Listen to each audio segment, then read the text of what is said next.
Hello friends, કેમ છો બધા? મજામાં છો ને? તો વાંધો નહીં. હાલો, હવે આપણે રોજની રામાયણ કઈ હોય લેડીઝના જીવનમાં? તો કે રસોઈની. આજે આપણે સવારથી બ્લોગ નથી ચાલુ કર્યો એટલે ગુડ મોર્નિંગ નથી કહેતી કાલની જેમ, બરોબર ને? તો સાંજ પડી ગઈ છે અને રસોઈની તૈયારી છે. તો આપણે પૂછી લઈએ બધાને, જે બધાને ભાવશે ને જે આપણને જાજુ મત હશે એ આપણે બનાવશું, બરોબર ને? તો બ્લોગમાં કન્ટિન્યુ રહેજો. હાલો, શું જમવું છે? જમવું તો ગમે એ હાલશે. એટલે ગમે એ એટલે કંઈક નામ તો દો, એ પ્રમાણે બનાવું. તે મનમાં તો રાખ્યું જશે હું બનાવું ઈ.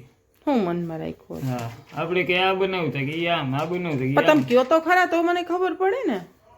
કહું તું દાળ ફ્રાય બનાવી ને? ના ના, રેવા દે. આજ બપોરે જ અમે અડદની દાળ ને ભાખરી ખાધી. કાકા હાન આજ બપોરે અડદની દાળ ને ભાખરી. તું કઈક કેતો હવે હમણાં જો હું થાય જ નહીં કહું તને. હાલે, એટલે હું કહેવા માંગુ છું? જો એટલે મંચુરિયન ખવાય. એને કાલે જ ઢોસા ખાધા, પૂછો. જો એને બપોરે ઈડલી ખાધી છે અને સાંજે અનલિમિટેડ ઢોસામાં ગયો તો. બોલો, તમે નહોતા ને? હાલો, હવે બીજું કયો. એમ નહીં, એક બે વસ્તુ નામ તો લ્યો. મને અનુકૂળતા હશે ને મને પરવડશે તો હું ચોક્કસ બનાવી દઈશ. કેને તો તમે કયો ને કંઈક, શું કરશું? ઈ મજા આવી કર નાખ. ખીચડી સિવાય કઈ કેતા નહીં. ખીચડી ખાવાનું મન નથી થતું. પાવભાજી કર નાખ ને. પાવભાજી તો એમાં મારે પરોઠા કરવા જોઈએ. તમે તો પાઉં ખાતા નથી. જો તો હા, મારે તમારે હાટું પરોઠા તો એમને ઊભા જ હોય ને પછી.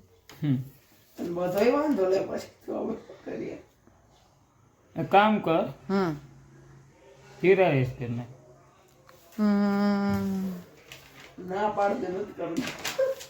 એમ ના નથી પાડતી, પણ એમ કહું જીરા રાઈસ હાવ ફીકા કહેવાય.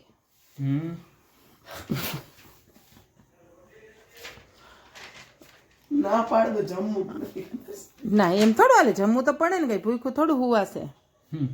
હાલો ને, વહેલો સમય છે, હજી કઈ બહુ મોડું નથી હોય તો તમે કહેશો હું બનાવી દઈશ. હું થોડી ના પાડું છું. ઈ મજા આવે ને કર નાખ. ના ના, એ મજા તો આવતી જ નથી. સેમાય અણિયું નથી કાઢતી બાપા. તમને પ્રેમથી પૂછું છું, તમને પૂછે કોણ મારા સિવાય? હવે અમે તો જે કીધું એ તો તારે કરવું નથી.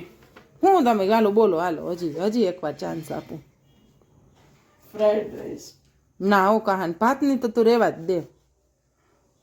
આજે એક તો બપોર અડદની દાળ ખાધી.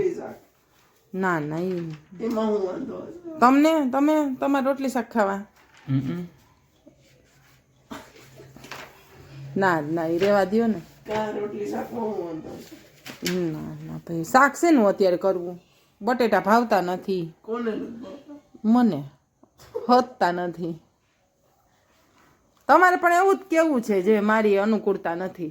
તને હું અનુકૂળ છે? હે, તમે કયો એ કરી દઉં. આરજી બનાવવું એ કર દે બધું યાર. ના ના, પણ તમે ન ખાવી મજા ન આવે. મારે નથી જમવું. એમ ન કરાય. કહે ને કોકને સપોર્ટ કરાય બેટા. હંમેશા જીવનમાં સપોર્ટિવ થવાય, કોકને સપોર્ટ કરાય. હવે મને દાખલા કરી લેવા દે. ના, અણી નથી કાઢતી બેટા. તો પછી જો જે બનશે એ જમી લેવું પડશે. હો, કયો ને હવે કઈક તો મજા. તારે છે ને ચક્કુ જે કરવું ને કર નાખ. સમજી? શું કરું બોલ તારે? ના, એમ તમને ભાવે એ કર દો. એમાં એવું થોડું હોય. હવે બસ થયો. હું બસ છે એટલે હું તમને નથી કરીને જમાડતી? તમે કયો એ નથી કોઈ દી કરી દેતી? કરી જ દેજો. કઈક હરખું ઢંગનું કયો, કઈક આની સિઝન પ્રમાણે. ભજીયા ના હો, ભજીયા કર નાખ. ના, એ હશે એસિડિટી થઈ જાય. મેં તમારી એની બધાની ડિમાન્ડ જોવો ને તમે, અનુકૂળતા વાળી ડિમાન્ડ છે જ નહીં, ત્યાં છે નહીં. તો હવે મેં નક્કી કર્યું છે. હું કહું બધાને? હે, મેં નક્કી કર્યું છે. હું ના, જો હું નક્કી કરું એને થેપલા મેથી વાળા. જો એના મોઢાના એક્સપ્રેસ. મને ખબર જ હતી તારે છે ને જે કરવું એ તારે એમ કરવું. નહીં, તારે થેપલા કરવા હતા તો ત્રીવાર હું કામ અમને પૂછ્યું તે. પણ થેપલા જ નતા કરવા. ના રે ના, થેપલા કરવા જ નતા. પણ આ તો એમ થયું મેથી પડી ને તો વપરાઈ જાય એમ, તો થેપલા કરી નાખો. પણ તમે કોઈ બોલ્યા જ નહીં થેપલાનું. તો તમારા લોકો એમ કહેવાય કે ના વાંધો નહીં થેપલા કરી નાખ. થેપલાનું તો નામ જ ના આવ્યું. તો થેપલા ભેગું શું કરશું? હું લુકા ખાઈ લઈશ. હું લુકા ખાઈ લઈશ. કાંઈ નહીં તો કાં નવજો તું કેમ કરી જ નતો મને એમ કરસ તું. હું આટલા પ્રેમથી ક્યારની પૂછું છું. ચા. ચા દહીં તું નથી ખાતો? સારું હાલો તો જાય રસોડામાં થેપલા બનાવવા માટે. તો વ્લોગમાં કન્ટિન્યુ રહેજો. મને ખબર જ હતી કે તારે જે કરવું ને કેમ? આટલી વાર સુધી લોહી પીધી છે પોતાને કરવું હતું. એટલે એવું નતું હો મારા મનમાં. હા કાલ તમે નક્કી કરી રાખજો થેપલા જ ખાવા છે. થેપલા ખાવા ને દહીં ને ભેગું કે બીજ બેય ખાઈશ દહીં ચા. દહીં ચા તું કઈ હમણાં કોમી છો તો કે એટલું બધું ન ખવાય દહીં ને ચા ભેગા ગાંડા. મારી ભૂલ. મારી ભૂલ. મારી બે દૂડી.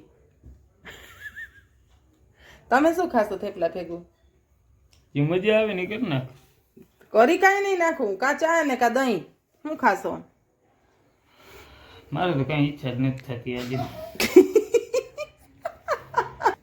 હાલો આપણે ફાઇનલ જાય રસોડામાં અને થેપલા બનાવું પછી મળીએ. બરોબર ત્યાં સુધી બ્લોગમાં કન્ટિન્યુ રહેજો. શું થાય જોજો હવે. તો ફ્રેન્ડ્સ આટલી માથાકૂટ પછી રસોઈની આપણા બની ગયા છે ફાઇનલી થેપલા. બરોબર તો હું કંઈ ખોટું નથી બોલતી. મને દાળ ફ્રાયનું કહેતા હતા ને તો બપોરે જ અમે અડદની દાળ ખાધીલી અને એ જ્યાં ટિફિનમાં કહાનને એટલી પાછી આવી ઉપરથી ખબર પડે ને અડદની દાળ હતી. બરોબર અડદની દાળ અને ભાખરી અમે બનાવી હતી એટલે મેં અત્યારે બનાવી નાખ્યા છે થેપલા. તો ચાલો ફાઇનલી આપણે બધા જમી લઈએ. તો હાલો તમે થેપલા ખાવા. ફાઇનલી આપણે થેપલા બની ગયા છે. બરોબર તો જેને ભાવતા હોય મેથીના થેપલા એ આવી જાવ જમવા માટે. ચાલો જમવા બની ગયા છે થેપલા. હા અમારે તો કેવું કેવું ખાવું તું હવે.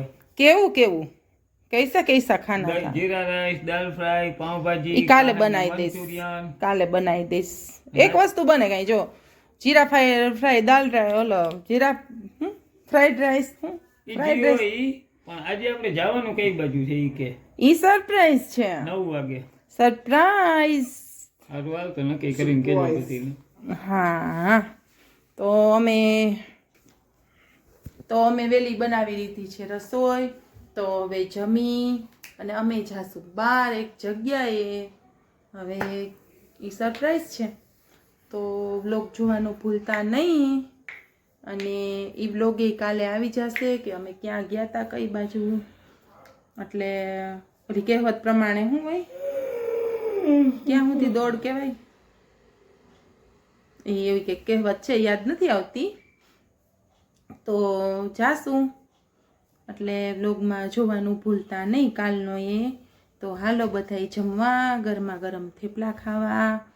તો શાકભાજી લઈ આવી હતી વટાણા અને ચોળી ઓલી મોટી આવે એ ફોલવાની ને. તો હવે એ આપણે સાફ સફાઈ કરવી પડશે. તો લગભગ આજે ટાઈમ નહીં મળે કેમ કે બહાર જાશું જમીને. તો અને આજનો ને બ્લોગ જોવા માટે અને હા આજનો બ્લોગ તો જોવાનો જ છે પણ કાલનો બ્લોગ એ જોજો તો ખબર પડશે અમે કઈ બાજુ ગયા શું કર્યું. જોવા માટે કન્ટિન્યુ રહેજો. અને મસ્ત મજાની લીલોતરી અત્યારે હજી આવે છે.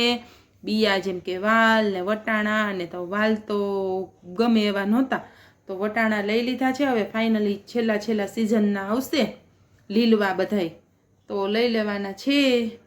એટલે જો મેં લીધા છે તમને બતાવું. તો આ છે મોટા ચોળા અને એની નીચે છે વટાણા. ક્યાં ગયા વટાણા ભાઈ? બહાર નીકળો. જો આવી રહ્યા છે ને મસ્તીના લીલા છમ. અને આ ચોળા છે ને મોટા મોટા આવે ને આના બીનું શાક તો એવું મસ્ત થાય છે. બહુ જ ભાવે હો. કહાનનું તો ફેવરિટ છે. તો આપણે એને લંચ બોક્સમાં ભરવી દેવા થાય. કંઈક એવું શાક હોય તો ગઈ હતી ટમેટા લેવા અને લઈને આવી આવા ચોરીને વટાણા. તો ચાલો હવે આપણે બધું કામકાજ કરી લઈએ. બહાર જવું છે તો તૈયાર થઈ જઈએ. તો આ સાથે જ મારા વ્લોગને કરું છું એન્ડ. જો વ્લોગ તમને પસંદ આવ્યો હોય તો લાઈક કરજો, શેર કરજો અને ચેનલમાં નવા હોય તો સબસ્ક્રાઈબ કરજો. આવજો. જય શ્રી કૃષ્ણ.